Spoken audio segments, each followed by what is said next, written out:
about right. That's all time. That's all time. Derek Jeter is top 3 shortstop. Good morning, good afternoon, good evening. This is Tanks and Teddy, presented by Tubbs and Frankie. Episode 171. Football's wrapping up, guys. It's pretty sad. It's going to be quicker episodes, which is good. I need a quick one today. I have a lot to do tonight to get ready for tomorrow. So let's get ready. Let's get rolling. Locks 4-1, baby. Off to a hot start. Last week the model had Broncos -1.5 versus the Bills. That was a winner. What was it? They won by a field goal. This week the model loves the Patriots, even though the model didn't actually. I shouldn't call this a model play, actually. You know what? No, this is a personal, because I already knew the spread, 5.5. They're going to win this game by 14. I mean, it's Jarrett Stidham. I don't know how this hasn't moved. It opened at 4.5. It jumped to 5.5 pretty quickly. This feels like the Patriots should roll. I think 7's easy. I think all spread up to 9.5, 10.5 if you want to get crazy. I don't think the Broncos stand a chance in this game. Yes, their defense is very good. However, I don't think the offense is going to score. The Patriots' run defense is too good. You can't take Jarrett Stidham out of the game. I think it's going to be ugly. However, I did see a video.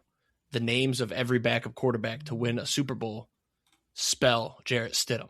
Did you see that video? I did see that. Yep. That's scary, but also this was supposed to be the year the Panthers won the Super Bowl. We saw that went. So I don't really fall for those too much. It is just kind of cool. And it's one of those things that, like, they're better when they come out after it happens. Like, I wish that didn't come out and they, like, got to the Super Bowl and then it was like, oh shit, they might win the bowl. Because if I saw that Super Bowl week, I'd probably take the Broncos just because of that video.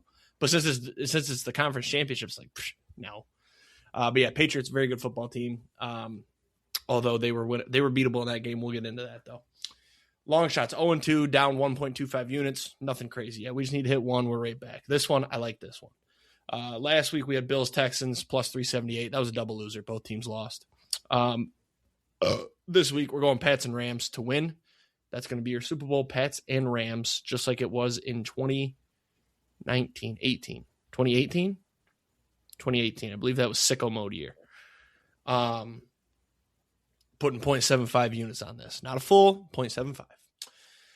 That'll take us to either down 2 units or we'll be up something. I have to do the math. I don't know. 0.75 times 2 is 1.5, so we'll be up 1. Yeah, we'll be up about a quarter unit. A little bit more than a quarter unit. So that's it for me.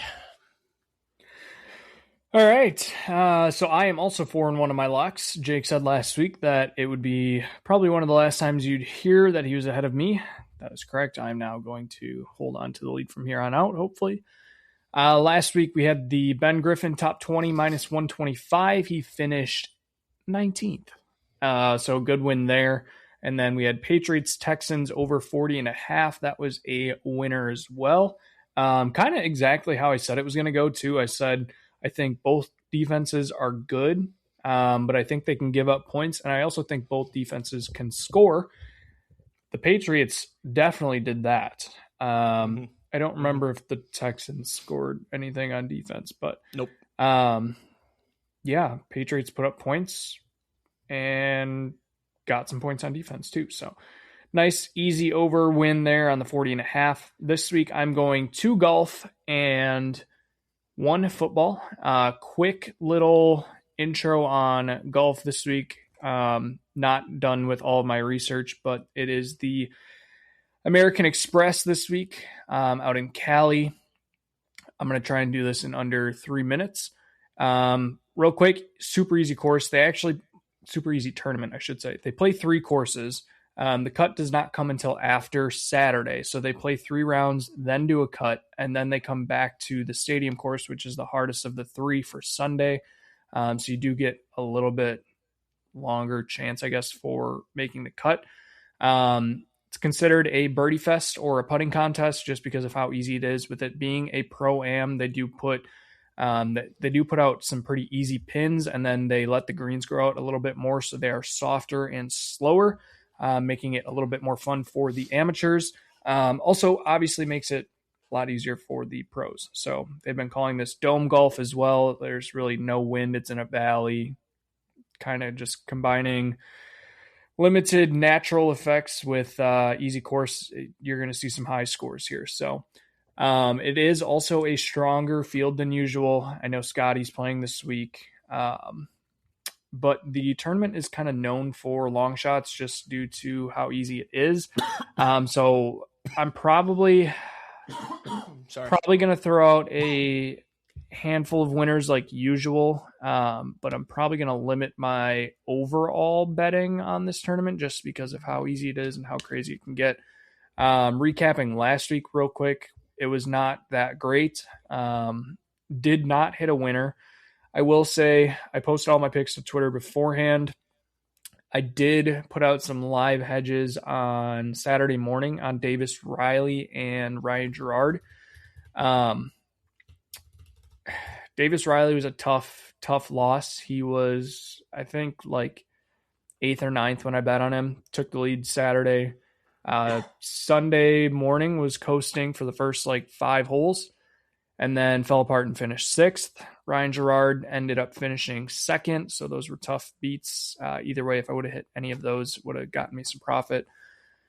And then I hit a couple finishing placements: Thigala top 40, Seamus Power top 40, Ben Griffin top 20, and Ryan Gerard top 10. Ryan Gerard was obviously a live bet, but outside of that, not a great week. I think I ended up, down 3.3 units. Had 22 bets out on the tournament, so I guess it could have gone worse, but not a great start. Hoping that we can rebound this week. With that being said, this week I'm going JT Poston, top 40. Very good putter. Been playing pretty decent, has really good course history. I think the big thing I'm looking at this week is just if you can putt, you'll have a chance. So JT Poston, top 40, minus 115. And then going back to Ben Griffin, this is strictly just he's playing really well. Yes, he finished 19th last week, but I think that was actually a bad performance for him. He played pretty well on Thursday and Friday. Saturday, not so great. Kind of took him out of contention. And then Sunday played really well. So I think if he puts it all together, we get another top 20, potentially another chance at competing for the top. And then for my football bet, I'm going to go the Pats minus 4.5. I did grab this as soon as it opened. It is up to 5.5 now. But I still think 4.5 on Hard Rock. That's why I switched mine. Oh, I bumped mine down to 4.5. Okay. Yeah, I think the Pats cruise in this game. I'm not going to bet on Jared Stidham keeping a close game in a conference championship. No thanks. I don't understand how this isn't 7.5. I get road game, Denver, whatever, but it's Jared Stidham. He hasn't started a game since 2023. Yeah, and I thought for sure it was going to shoot up.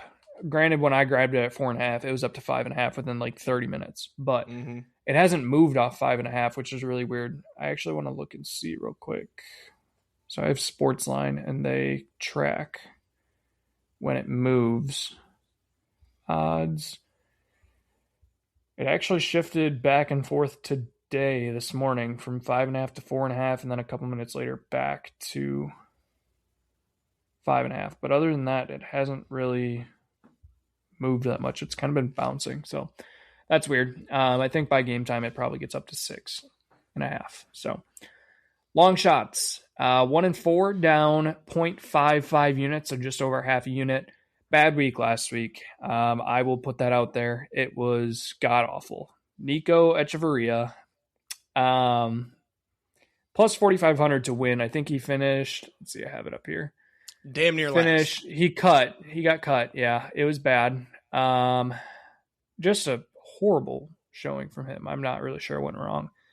And then JJ Spawn, not bad. He also kind of fell apart later in the week. Finished 40th, 5 under, not good. And then Sahith, top 20 at plus 300. He actually had a good week. I finished 31st, 6 under. Slow start, which kind of blew it for him.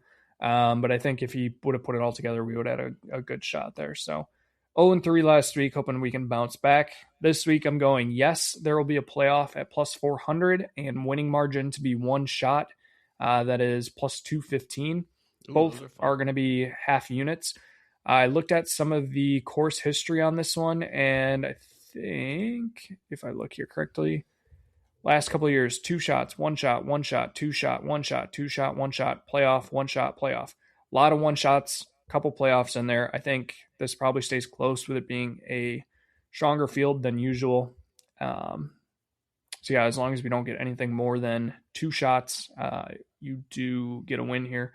I will say, if you go under winning margin, there's winning margin 1 shot, winning margin playoff, and winning margin 2 shot. You have to go to, this is on DraftKings also, you have to go to like the tournament specials and find, will there be a playoff? It's plus 400 there, but if you go to the winning margin playoff, it's like plus 380. So you get a little bit more on, yes, there will be a playoff under the specials. So my other 2 long shots real quick, JT Poston top 30. I already had the top 40 at minus 115, so we'll take the top 30 at plus 150 for a full unit. And then Harry Hall, top 30 for plus 115 for 1 full unit. Quick little thing on Harry Hall. He is one of the best putters on tour, and he finished 6th last week. Putting was phenomenal last week as well. I'm just taking a guy who's hot and who's played recently. So Harry Hall, top 30 plus 115. JT Poston's not even on here. Oh, there he is. I was going to say. Oh, you're doing top 30. Sorry, I was looking at top 20. Ooh, wait a second. Yeah. The You other can't thing. do top 30 on DraftKings or what? Yeah, you can. So you have to go to tournament. And then finishing position. Oh, that's not it. Where did it go? Last week it was really weird too. Oh, outrights. And then there's top 30, top 40. Oh, outrights. Also, if Top you go 30. so if you go under the popular tab and then do top finishes, that includes ties. So that's like if you say if you took top 20 and they finished tied for 20th, then your payout gets cut down. Yeah, whereas if you go to outright and you do top 20 and they get tied 20th, I don't believe that cuts your payout at all. Gotcha. And it's better odds, which is really weird. I'm just tailing all of these here. I'll post my card again tomorrow morning. Doesn't tee off until 11:30, which is nice with these West Coast ones. So last couple weeks. Couple names I'm keeping an eye on this week. Patrick Cantlay. He is obviously a slow golfer. We know that. With the Pro-Ams, these rounds are already going to take forever. So I think this kind of plays into him playing well here. And also with it being a shallower field, he'll be towards the top. And then Will Zalatoris is back. And I'm probably going to sprinkle on him because he's played really well here. No. What I'm going to do is wait till Sunday and then take the big name that's like 4th. That's what I'm going to do. When Scotty's like 5th place, that's when you empty the clip. So I honestly, my hedges worked really well. Obviously, Ryan Gerard at 2nd and Davis Riley falling apart. I think I might have found a new way where I just put out like a unit and a half worth of winners beforehand. And then come the cut, I just look at like the strokes gained for the first 2 rounds and see who's playing the best. And it kind of tells me a lot because like Davis Riley and Ryan Gerard weren't top 10 picks on the outrights going into the cut. And they both finished top 10, well, top 6. So might be a new way for me. All right, you want to talk some football? Sure. Let's start with the bad games. Seahawks Niners. That game was boring. It was a blowout. Seahawks won 41-6. The only point I have on this game is that the Seahawks looked a lot better than I expected. But Charbonnet tore his ACL. And they weren't able to make Sam Darnold throw because they were averaging 8-9 yards a carry. Kenneth Walker had a day. That was cool to see. Yep. But I feel like if the Rams can make Sam Darnold beat him, they might get that pumpkin game where he throws 4 picks. So hopefully they commit to the run. And then that's the thing. Commit to the run, throw a safety on JSN, and you're going to make Sam Darnold have to read a defense. He's going to shit his pants. Yeah, but Shaheed is starting to... Shaheed hasn't done anything on offense. It's all special teams. Yes, he's awesome on special teams. I hope he enjoys the Devin Hester treatment because guess what, buddy? Nobody's kicking to you anymore. It's going out the back of the end zone. That was an awesome return. Also very cool. That stadium erupted. They were loud. Yeah. So I think it'll be a great game. I'm glad we got one. on this Seahawks-Niners game, the whole Kenneth Walker thing is interesting because I feel like they were trying to push Kenneth Walker out and be like, yeah, we're probably going to be moving on from this guy. Like, Sharp seems to be our guy. Right. And then it was like, well, he's still good. Now we're forced into this, and actually he's really fucking good. Well, and he's healthy. I feel like he hasn't been healthy contract in a long time. up too? I have no idea. Not a clue. I don't think so. I think his contract is... I don't know, but I think he's going to get... They should keep the two-back system going with Charbonnet. It works so well for them. Yes, it's annoying for fantasy, and I had Walker, I had Charbonnet, but it's like it works really, really well when you know how to use it. Yeah, no, I mean, I really like Kenneth Walker, so... Sharps is good too on the goal line. Like it's, I love betting on their games and just picking one of them to get a touchdown. Because once they get down to that goal line, you're like, "Who's it gonna be? Is it my guy or my?" Gotta be one of them, yeah. So that game was kind of a snoozer. All the other games were pretty good. The next bad one, I'd say, was Patriots Texans. Although it wasn't bad, I mean, it was close at times. It was just another C.J. Stroud horrendous performance. He cost his team the game. I don't understand what happened. The O-line didn't look good either. Like, there was a lot of pressure. But he just makes some dumb ass throws. Yes, like that one pick six. Bro, just take the sack. Like, your defense is so good. If he the one where he just like he was getting tackled and he just threw it up in the air. Yeah. Yes. If he didn't turn the ball over, like even if he turned it over once, they might have had a shot in that game because of how good the defense played. That defense was generational. And it's a shame that C.J. Stroud cost us the opportunity to watch that team in a championship, in a Super Bowl. Oh, man, that Texans are I'm also salty because I had them plus 1,200, but... What is it? The Texans are the only team to not play in a conference championship? Yep. Yeah. It's just, that was such a bad performance. As a C.J. Stroud... You're a C.J. Stroud hater. Yeah. It was nice, but I had a future on them, so I was upset. Now my only future left is the Rams, so I got to ride and die with the Rams. But I hit the Hoosiers, so we'll talk about them in a bit. Question, I don't remember because it was Sunday. Texans run game bad or Patriots run defense good? Well, it didn't help that Woody Marks missed basically 2 full quarters. Yeah, I guess that's true. But Patriots run defense very good. They've been great all year. Yeah, because I was just box score watching right now, and it's 14 for 17 yards for Woody Marks. Not good. Yeah, at one point he had 8 carries for like 7 yards. Yeah, and I do also think though, too. Yeah, I do also think Dalton Schultz getting injured was a huge part of this game. He was eating too. He had a great start. And that's what everybody was saying before the game, too, was like, look, if you're going to beat the Patriots, you're going to have to hit your tight ends over the middle. And they were feeding Schultz, and then he got hurt. But yeah, it all falls back on C.J. Stroud. I mean, he was so bad. The Woody Marks fumble was pretty bad, too. I mean, he lost his shoe. And then, that's when they were driving, too. Yeah. They had a lead in that game at one point. Tries to keep going and gets punched out. I almost went undefeated on my nukes this weekend, too. That was the only one that cost me. The other 2 nukes hit. See, and I was very confident in the Patriots, and yes, it would have hit if I would have taken it, but I'm a dumbass. But like, I think it was actually a closer game than what the scoreboard shows. 100%. Like 100%. If C.J. Stroud just, I guess you can't say that because he's been playing like ass the last couple of weeks. Well, that was like, I thought. Like, that Steelers game was a fluke. Like, it was really freaking cold. All the pressure in the world. I was thinking, like, if he just plays average, they're going to have a shot to win this game.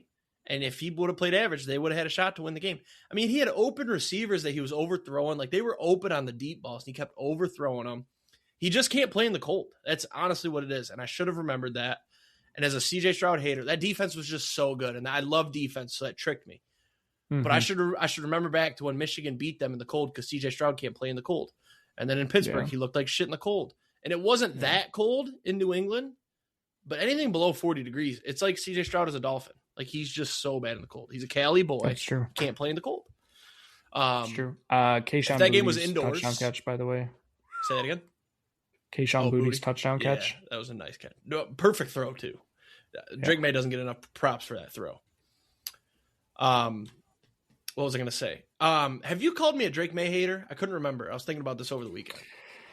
Probably. I mean, I feel like you hate a lot of very decent quarterbacks. I won't say very good quarterbacks because I think it's too early to say on some of them. Yeah, I feel like I don't hate anybody that's like top 5 to 10. Yeah, like you don't hate like Jordan Love.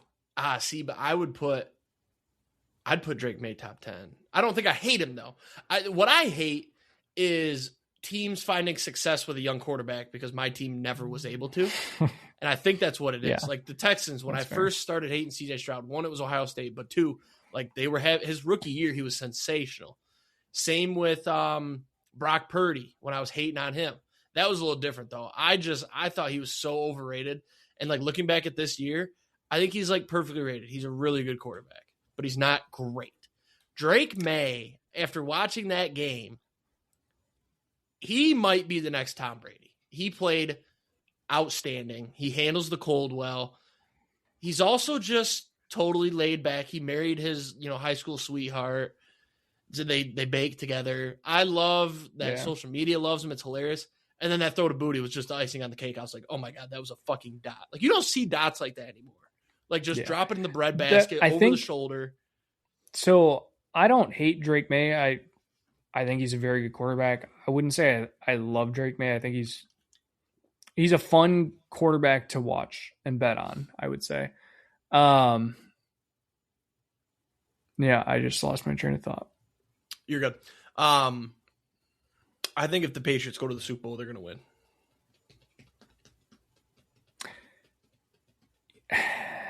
I think it really depends. I think Seattle's defense such a good coach. could kill them. I don't know. I think Houston's defense is better than Seattle's, and they were able to score. And like his defense is good too. That's fair. I think that game, if it was Seattle, New England, I'm literally looking. I'm going, who's got the better defense? I'm like, who's got the better defense? And it's going to be New England. But if you were starting a franchise, would you rather have Drake May or let's say I'll start with my own quarterback, Drake May or Jordan Love? I would say Drake May. Okay, that's fair. Drake May or see, I feel like this is too easy. Trevor Lawrence. Yep, that's Drake May. Here's where I would go. I'd say Drake May or Mahomes. Wow. I mean, I guess based on age, I think Drake May was better than Mahomes this year. Mahomes looked like bad, and then he got hurt. Yeah, he's getting old. So obviously, age is a huge factor there. How about Drake May, Lamar? I think I'd take Drake May. I would go Lamar for the sole reason that I've never been able to watch an athletic quarterback, and I would love to just watch him run. See, but Drake May can run. That's the thing. Yeah, but it's not as athletic looking as Lamar's. I guess. Like Matt Stafford could run too. He used to run a little bit. Yeah. No, I'm missing a quarterback. There's a big one in my brain that I can't think of. Drake May or Bo Nix? Ooh, that's tough. Drake May. He's never had those like choke jobs like Bo Nix. Not really choke jobs, but just those terrible starts that require the big comeback. Like here's one that I would struggle with. If somebody said, actually, I got two good ones here: Drake May or Joe Burrow. Ooh. Two completely like different. I'm going Joe Burrow. I think Joe Burrow behind a good offensive line would be unfucking stoppable. Yeah, I would go. All right, two more. Drake May or Jaden Daniels? Can I have rookie year Jaden Daniels? Yeah, when healthy. I would take rookie year Jaden Daniels over current Drake May. But overall, Drake May because of the injuries. Also, Jaden Daniels outside of Washington, the dysfunctional, shitty injury field, I think he would be an all-time great. His talent's ridiculous. All right, I lied. I have a couple more. Drake May or Malik Willis? Drake May. But that's closer than probably people think. 100%. Drake May or Jackson Dart? Oh, Jackson Dart's fun. Can I have Scatabo? See, with Dart? that's actually getting close too. Like Here's what I'm picturing. I'm picturing these quarterbacks on the Lions with a good O-line, like with our weapons. All right, now for real, last two: Drake May or Tyler Shuck. Drake May. And then that's close too, though. Like people would think Drake May or your favorite Shedeur Sanders.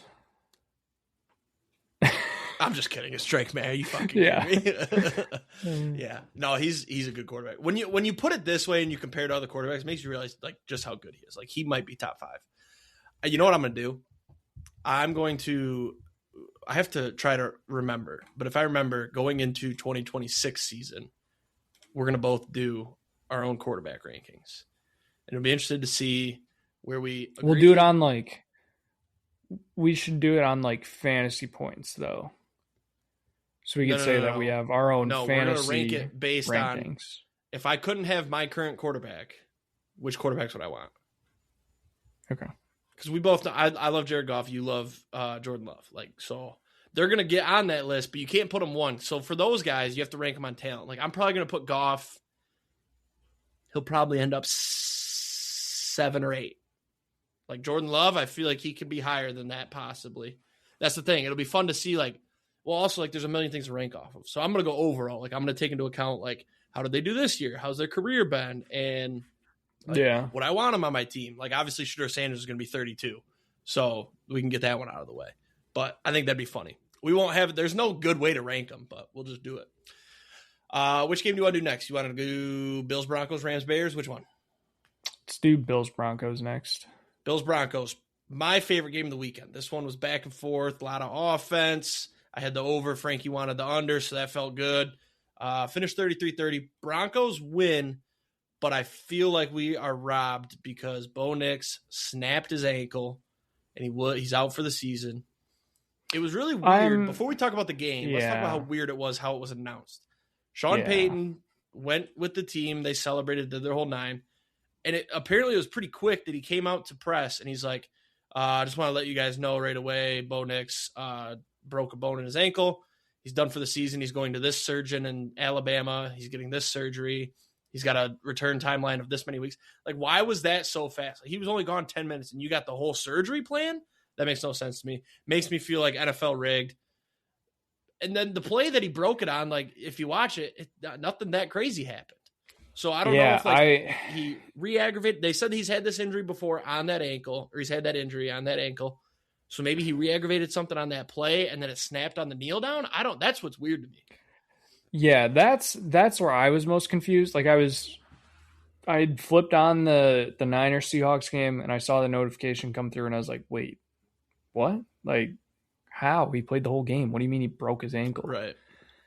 And then they're like, oh, it happened on the second to last play. So I was like, all right, go to Twitter. Let's see if we can find this video, see what it looked like. And I felt like I saw multiple different plays where they're like, oh, it happened on this play. And I'm like, yeah. Either way, depending on which play it happened on, I don't understand how he broke his ankle. What? There's nothing. I will say though, I watched some of the after the game again. And you could tell, the way they huddled around him and they all hugged, that was really weird because it was just one playoff win. Looking back, that looked like a dude, I'm so sorry, but great win. We're going to do this for you. And then in his post-game presser on the field with whoever, Tracy Wolfson or whatever, he didn't have any weight on that ankle. So do I actually think NFL's rigged and they did this on purpose? No. And then watching that back, it was like, okay, yeah, he probably really did break his ankle in the game because the way they all huddled around him and hugged him, it felt weird. And he looked like he was crying. Yeah, where he had one arm on Sean Payton and then somebody was in front of him. And I was like, that was weird. Yeah. Even in the moment, I was like, it's one playoff win. That's weird. Yeah. Should have won by a lot more. Josh Allen played like shit. Speaking of Josh Allen. I wonder if he knew right away. I think he did. I feel like broken ankle, that shit's got to hurt. Yeah. Josh Allen, I love me some Joshy, but he played really, really bad. I mean, he had, 2 fumbles and 2 picks? Now, the one play, where do you sit with that Brandon Cooks catch? Everybody saw that. The defender ripped it away. It was ruled an interception. Where do you sit? What do you think? So, in the moment, when I saw the play, I was like, oh, they might call this an interception. But like after watch, I feel like the longer I watch it, the more I'm like, that was a catch. That should have been a catch. Yeah. I don't like, who was it? Gene Steratore, who was like, you can't watch it in slow-mo because it like changes the perception of the play, which I think is a horrible argument. That's the whole point of slow-mo, is to see exactly what happened. But no, I mean, that's such a hard spot to make that call because it's a lose-lose for the refs. Whatever way you call it, you're going to get bitched at. Yeah. There's not a concrete ruling on it, so you can't be like, well, based on the book, it's this. Personally, I thought it was a catch. I still think it's a catch. I can see why they called it an interception, but that's such a shitty way for a season to end. Yeah, I watched that play no less than 100 times. And after 100 times watching it, I sit with the thought of it could have gone either way, but I think interception was the right call. And people are comparing it to the Devontae catch later that day, or was it the next day? Well, there's been a lot of comparisons coming out. I saw a couple from the Bears-Packers game earlier in the season. Oh, it was the one where I don't remember if it was Loveland or if it was Komet caught it, and the Packer guy rolled over the top of him. Couldn't see it, but the Packer guy came out on top of it, and they said, oh, incomplete, it hit the ground. But there was no definitive ruling. You're only seeing those because you're on Packer Twitter. Nobody's comparing to that. Everybody's comparing to it. I think it was later that day or the next day. I can't remember how the game shook out, but there was almost identical play, but Devontae Adams was down, like his knees hit, and they said that it was a football move for him to go to the ground on his knees. That one, like, I don't like that people are comparing to that play. That felt like a different catch. This was just a fluke, like, tie, crazy, and then the defender came up with the ball. So after watching it 100 times, I'm like, yeah, interception was the right call. If I watched it 100 more times, though, I might flip the script and be like, damn, that was a fucking catch. Like, it's just one of those where it's like, who fucking knows? But the Bills, I just wish we could get. It wasn't like that lost the game. They could have got a stop. Yeah. They were just interfering on every play, which they were kind of let go throughout the game. But that last one, Tre'Davious White, when he took his helmet off and he's screaming at the refs, that's probably the worst one to argue on because it was a pretty clear pass interference. That was so obvious. So I don't. That's what lost you the game, is that you couldn't get a fucking stop. Yeah, I mean there were a couple. Not that play. There were a couple pass interferences that I felt like weren't called that should have been called. Who wasn't there one in the end zone for the Bills? I thought the ball was overthrown and probably not catchable, but I think there was one that they didn't call that was like that. Then they did call that one, which was obvious. But yeah, I mean, I don't know what the Bills do at this point. Like, obviously, they have to go out and get some receivers because their receiving game is not doing anything. What's crazy, though, is that they knew they needed to do that, and they signed Josh Palmer. Yeah. You know what I mean? Like, this was the same problem last year. Josh Allen had no receivers. Khalil Shakir, that's it. And they drafted Keon Coleman, but they just don't utilize use them. But we don't, I think we talked about last week, like, we don't know what goes on behind closed doors. The dude was missing meetings allegedly. Like, I don't think it was this guy sucks, we can't play him. I think the talent's there. Although he did have a really bad fucking drop in the end zone. It wouldn't have counted, but it was a terrible drop. And then now the owner's dogging him in his press conference saying, basically insinuating the guy's a bust, and he forced the GM to draft him. So it'll be interesting to see where Keon Coleman ends up. I think, where would he be good? San Fran? San Fran would be cool. Is he a Cali guy or is he? I think he's a Florida guy. I think he's from Florida. Because when he got drafted by the Bills, he said, what about like Atlanta?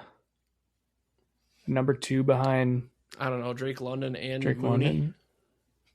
Yeah, but Mooney's great. Is he though? Mooney's a good receiver. I think San Fran would be cool because Pierce Hall ain't it. Let me tell you that right now. Pierce Hall ain't it. Juwan Jennings? Certainly. I disagree. I know you love Pierce Hall because he Florida boy, shot in the leg, whatever. But who's shot in the leg? Oh, that's Jeremy Fierce. Where was I going with this? What about the Dolphins for Keon? Yeah, I could Number see it. 2 behind Waddle. Oh, especially go back like home. you're going to be bad for the next. They're going to be bad for 2-3 years. Oh, we got to hurry up. I forgot. There's news we got to talk about. Shit, we'll be fast. Bills Broncos. Anything else? No. Oh, I guess we should say that Josh Allen was apparently really pissed that he wasn't involved in the decision to fire McDermott. They didn't even ask. So possible change of scenery coming for Josh Allen. I told Frankie before the show that if somehow my wildest dreams came true and we got Josh Allen, that'd be the fastest jersey purchase in my entire life. Yeah, you asked me if I would trade Jordan Love for Josh Allen. I said in a heartbeat. Jordan Love in 2 to 3 first rounds. Give me Josh Allen. The only teams that wouldn't do it would be the Patriots, the Chiefs, just because Mahomes is one of those names. Honestly, I don't know if the Packers would do it. If the Bills called him up and said Jordan Love and 2 first for Josh Allen, I don't know if they'd do it. Yeah, they might say no. Some of those top guys, like they might not do it, but I feel like out of the Jordan Love does teams, have a big contract now, so maybe they would. Josh Allen's contract's big, or going to be big. Anyways, okay. Rams and Bears. This was a good game. I will say indoors, I think the Rams would have rolled over the Bears. I think the Bears got lucky to have the 2 seed. I think the weather helped the Bears greatly in both games. Who'd they beat in the first round? Oh, the Packers. Bears? Sorry, that was not me talking shit. I totally forgot. So the weather didn't help them in that game because the Packers are used to it. But I think in this game, it helped them keep it close because I think the Rams were way more talented. They still played great. Another crazy, miraculous, somehow, like, got a touchdown. Like, that shit was at first I was like, this is so fucking rigged because I forget who it was, but he just stopped playing defense. And I will say, though, I watched it back. Credit to Cole. That was a push off. First of all, push off, yes, 100% agree. But credit to him, too. He kind of faked out the defender by not really looking for the ball until the last second. But then he pushed off. But that's one of those, like, they throw that flag, like, you're in enemy territory. Like, I think they fucking swallowed the whistles because it was a Bears home game.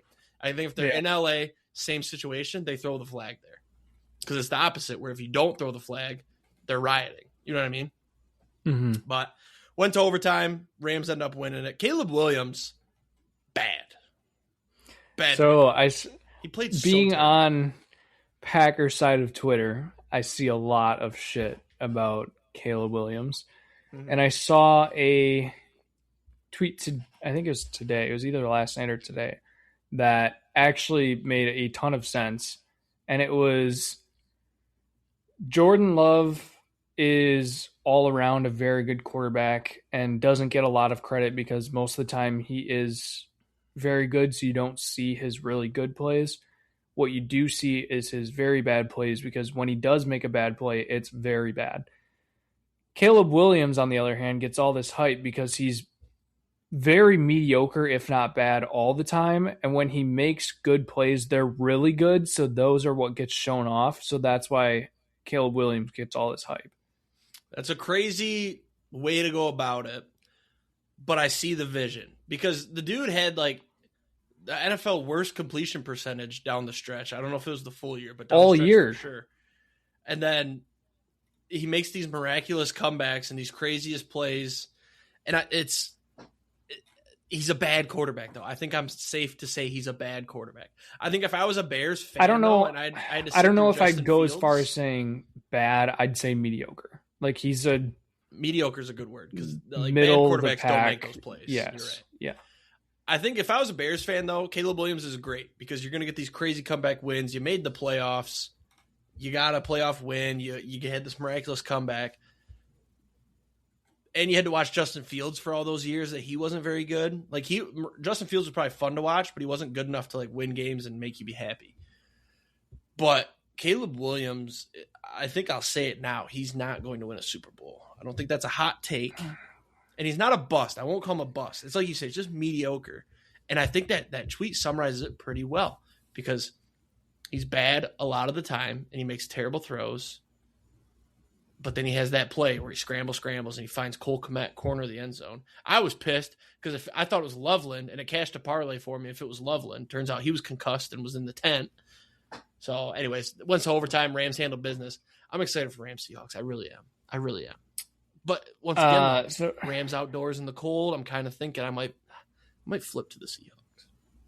Yeah. Two quick things. One, if I gave you the Bears over under 9.5 wins next season, without seeing their schedule, yeah, I would take the under. And I would do that because this year, I think you can take away 4 wins if they didn't have this Bear magic. And that would put them at what? 8 and something? 8, yeah. So, I was going to set it at 8.5, but I felt like that was maybe a tad low. I could see them winning 9 games, maybe. Granted, I don't know what their schedule looks like, but think about this year. Raiders, Bengals game. That was like 2 crazy comebacks. The Packers one time too, right? Against really bad teams too. Well, the Packers was one of them. No, I'm saying Raiders, Bengals. Yeah. Terrible teams. Packers at the end of the year there. So there's 3 already, so that takes them down to 9 wins. Yeah, I'd be comfortable taking the under there because I think, like Ben Johnson in his press conference today, and he said, you know, how do you feel about going into next year, blah, blah, blah. And he's like, oh, we're at the bottom again. It's time to restart. We're at the bottom. And like, I would like that if that was my coach. Like, you don't get comfortable. However, I think the ownership's going to get kind of comfortable and pinch their pocketbook a little bit. I don't think they're going to improve that defense. DJ Moore was a big part of a lot of these games too. Feels like he might be done, or he's just getting bad. He gave up on that 1 pick in overtime. Yeah. I saw a clip today too. Like Bears fans are pissed at DJ Moore, and there was a clip earlier in the year. Caleb Williams is scrambling for his life, and DJ Moore literally jogged off the field, middle of the play, and Caleb stayed alive. I think I did. DJ Moore would have stayed in and moved with him. They probably could have had a 10-yard gain. Caleb had to run across the field and throw a hero throw, and it was incomplete. But DJ Moore was already sitting on the bench by the time the pass was thrown. And it was second down. It was 2nd and 6. Insult stats real quick. So Caleb Williams. You love this Bears loss, didn't you? Yeah, I did. Yeah. 58.1% completion percentage. Couple of quarterbacks I'll just throw out that are above him.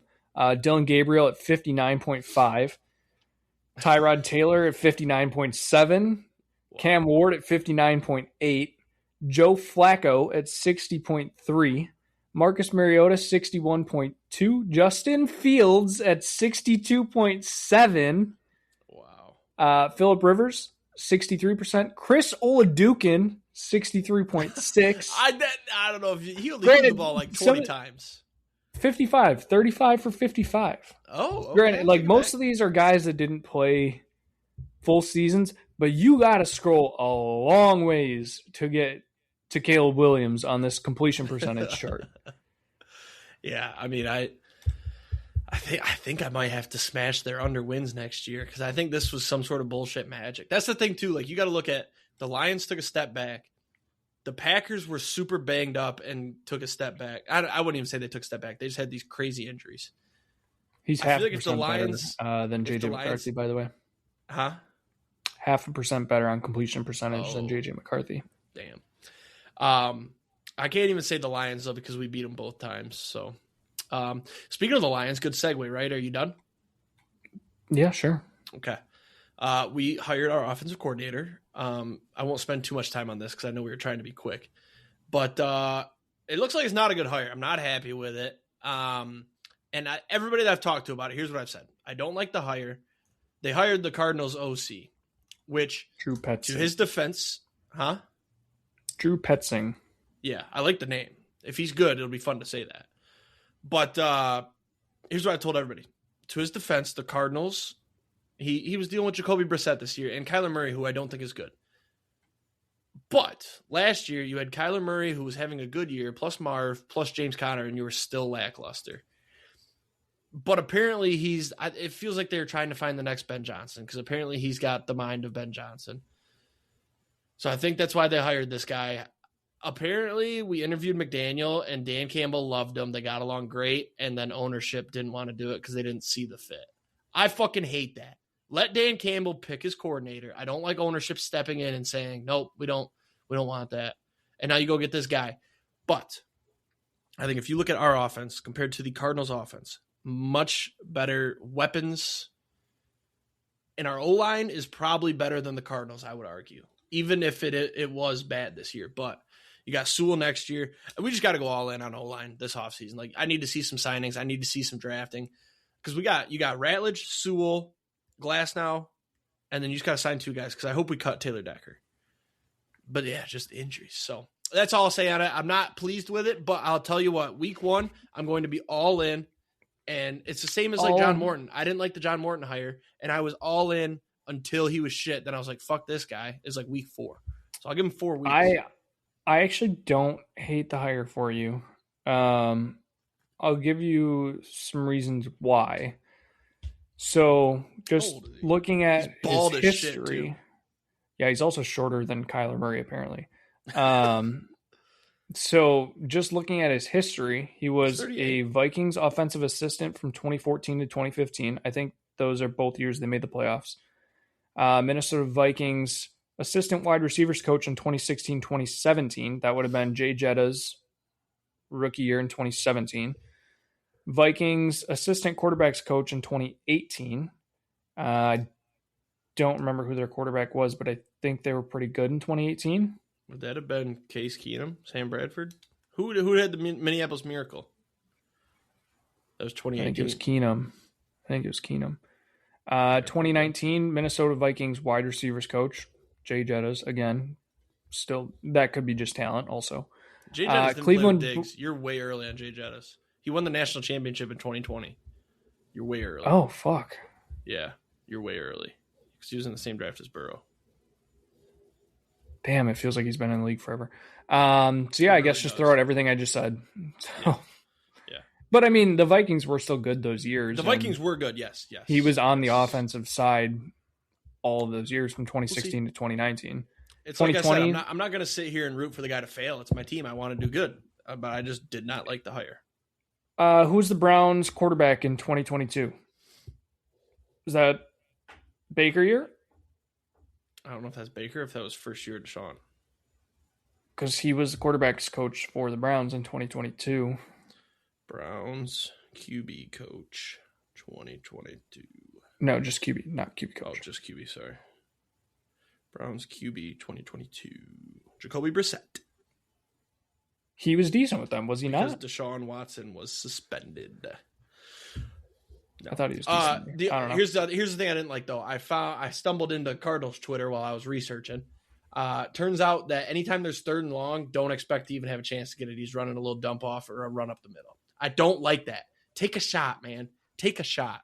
So we'll see. I mean, it's a new team. You're gonna have Dan Campbell's mind. They're gonna do their little correlation in their brains, and we'll see what we come up with. But we got to move on. That's all I got there. You want to talk about Hafley? Gone. Yeah, he's gone. I expected it, especially once I saw he was getting a second interview with the Dolphins. Malik Willis is probably going to the Dolphins as well. The Dolphins that'd be fun to watch. He looks so good in a Miami uniform. Also, I think the Dolphins are just becoming like the minor league Packers because they also took our lead of football operations and made him their GM. So they now took somebody in our front office, made him their GM, took our defensive coordinator, made him their head coach. Probably going to take our quarterback, make him their starter. Yeah, I don't know. I hope the Packers go out and get. I wouldn't hate Raheem Morris. Jonathan Gannon's at the top of the list right now, apparently. Jonathan Gannon. Honestly, give me Jim Leonard. I'd be happy. I've been asking for that for years. I feel like every year we've talked about Jim Leonard. Him Leonard is what you used to call him. Yeah. Give me Jim Leonard. All right, I think that's. It probably won't be Jim Leonard, but I'm excited for off season. We'll be diving into this quite a bit. It's defensive pass game coordinator for the Broncos. That's definitely their best part. Give me Jim Leonard. Huge upgrade. Right. Should we talk about college football for 24 seconds? Sure. Hey, congrats to Indiana, man. That was a fun game. Closer than I thought. Yeah, I'm glad to see you're off of Indiana hate. I am, and I've come around on the Signetti hate. I didn't really. So last year's college football playoff games, I didn't watch a ton of them, right? So I never saw his interviews and things like that. I didn't really watch Indiana football until this year when I watched the Penn State game or the Oregon game was the first one, then Penn State, the Big Ten championship, obviously. And seeing Signetti in his interviews, he's a nice guy. He's very respectful to the reporters, even his post games. I was hinging on that introduction press conference when he said, "Look me up, I win," or "Google me, I win." I hated that, but I kind of love that now, and he's not fucking wrong. Look at what he did in 2 years. He took arguably the worst FBS college football team and turned them into a winner in 2 fucking years. He's lost 1 game in 2 years. That is unbelievable. And yes, last year they had the schedule, like the easy ass schedule. They lost to Notre Dame. Guess what? Notre Dame was really good. They played last a year. They went to the legit championship. fucking schedule this year. They played a real schedule this year. They won. They beat Signetti after the game too, when they're like, "What are you gonna do now, coach? Are you happy?" He's like, "Yeah, I'm gonna go have me a beer." That's fucking sweet, man. So I'm off the Indiana hate. Yeah. Mendoza hate though. That still rolls true. It's gonna roll into NFL. I'm sure. Corny. He's too fucking corny, man. He's too fucking corny. Couple things real quick. Did you see the thing about Mark Cuban proposing to pay? I don't know if this is real or if I got. I saw the same thing. Pay Mendoza. Pay Mendoza. Okay. I was wondering. I didn't look into it enough. Yeah. So there was that, and then Carson Beck, man. First off, he fucked me. I put $20 on Miami's money line live on the last drive. Next play, pick, game over. So fuck Carson Beck. We knew that was going to happen. Literally knew it was going to happen. I predicted it. I said early in the game, I'm like, man, this is closer than I thought. And then I think you said something about Miami or go Miami, and I said it's going to come down to that last drive, 2-minute drill, Carson Beck interception. I think I said that first quarter. Well, and fun fact, it's the reason they've lost the reason he's lost 6 games in the last 2 years is that exact situation. 2-minute drill. Yes. He's had the ball with a chance to win the game in the fourth quarter, last drive, and he throws an interception. This was like a real one too. I mean, times. they had a minute 40 down 6. Like it's not like it was like 30 seconds left and you had to throw up a prayer and it got picked. No, like they had a real chance. They were moving the ball. You get the clock to stop too. Like a minute 40 in college is like 3:30 in NFL because the clock stops after first down. And I didn't like, so on the sidelines, the dude, like he shows his emotions too much. Like, he's not a leader. They missed that field goal early. He was like on the sideline, like huffing and puffing, throwing a fit. And then it's 2nd and 1 and he's on the sideline covering his face and like you're and then they got the false start and he's still like freaking out. It's like, dude, trust your team or like cheer them on or show something. Like, how do you do all like your team's not going to believe in themselves if they see their starting QB on the sidelines pitching a fit. Yeah. What was and then after the game he doesn't shake a single fucking hand. Go fuck yourself. Yeah. What was all the hoopla about this girl that they showed on ESPN? I saw a lot of girls. I don't know what you're talking about. That was funny. I saw Big Cat tweeted. He's like, ESPN definitely does not. ESPN has no idea. Yeah. I saw. So I believe this earlier in the week. I saw that he was dating her, Carson Beck. I was like, I did see that too. Yeah. And I believed it for like 2 days, and then finally it popped back up, and the account was just the most parody account of all time. I'm like, oh my god. Shout out to her. Got me through some dangerous dark times. I Signetti, love him. Big fan. I also, it was cool. It's going to be Wisconsin next year. I think I would be very happy for you if Wisconsin won, but they just can't. Who knows though? You guys are doing their method. 3 and 4 stars with some experience. I was going to say. I mean, that's literally what Sig did. But that's the thing, big though. Schools. Yeah. You gotta have like Sig's a psychopath coach. There's a lot of theories about why Saban I think Luke picked. Fickell could be a psychopath though. No, Luke Fickell's he's got a fickle mind. See what I did there? Without the vest. I don't know. All right, Paige's picks, then we'll wrap up. We're supposed to be 45, but looks like we're gonna finish under an hour. Not bad. We're getting back to it. Yeah. We had to talk about the national championship. So yes. So last week we all got 3 points again. So we're all this at ended 6 up kind points. of boring. I'm not gonna lie. Yeah, we're tied. We each have one Super Bowl team left as well. So Paige still has the Rams. Paige and Jake both still have the Rams. Jake has the Rams to win. Paige does not. I have the Patriots left, but them losing. So currently, if we all tied, which we can't because you'll see, Jake would have the highest potential points. This is like March Madness. Jake has the highest potential points left. So, yep. Sunday's games: Patriots -5.5 at the Broncos, over 42.5. I don't know why I said Sunday's games. Both games are on Sunday. So, we are all on the Patriots. I think that's pretty obvious.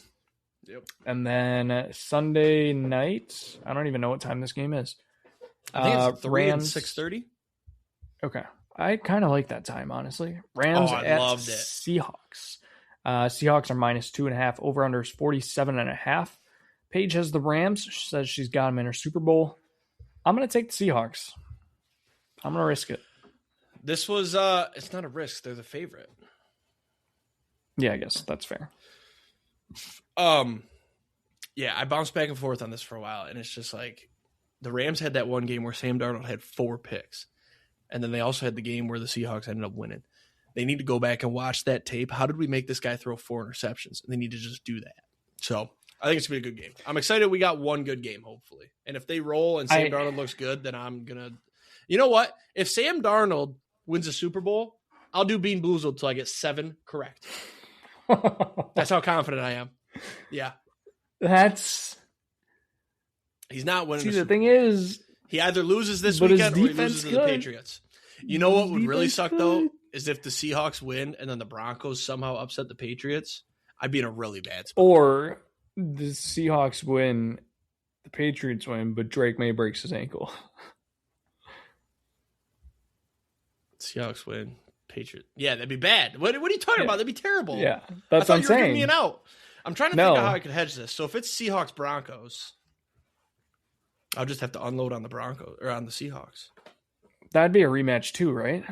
Seahawks Broncos. Yeah, that was Super Bowl 50. The blowout year. That was when Peyton Manning had the snap. It's the Rust Bowl. Yeah. You could have. That's it. You could have guaranteed yourself some points in this, by the way, by taking the Seahawks. And that's lame, though. I don't need to do that. Plus, yeah, I guess. Well, because no, I couldn't have guaranteed though, because you could get the Patriots. Yeah, I guess. So if I take the Seahawks, I'd have. If I had the Seahawks, then we're all at 8. No, I'd be at 7. That wouldn't help me. Well, because you have, I guess it really wouldn't matter because you get 10. The Broncos will not win. You need the Rams to win it because you get 10 points for picking the winner. That's the only way I got. So we'll ride out Rams the rest of the way, and I got a future on it. So with that being said, we good? Yeah. All right. Come on, Matty Staff. That's my boy. Former Lion. Have a great weekend. Say some takes, door some tutties. See you next week. Peace. Hey.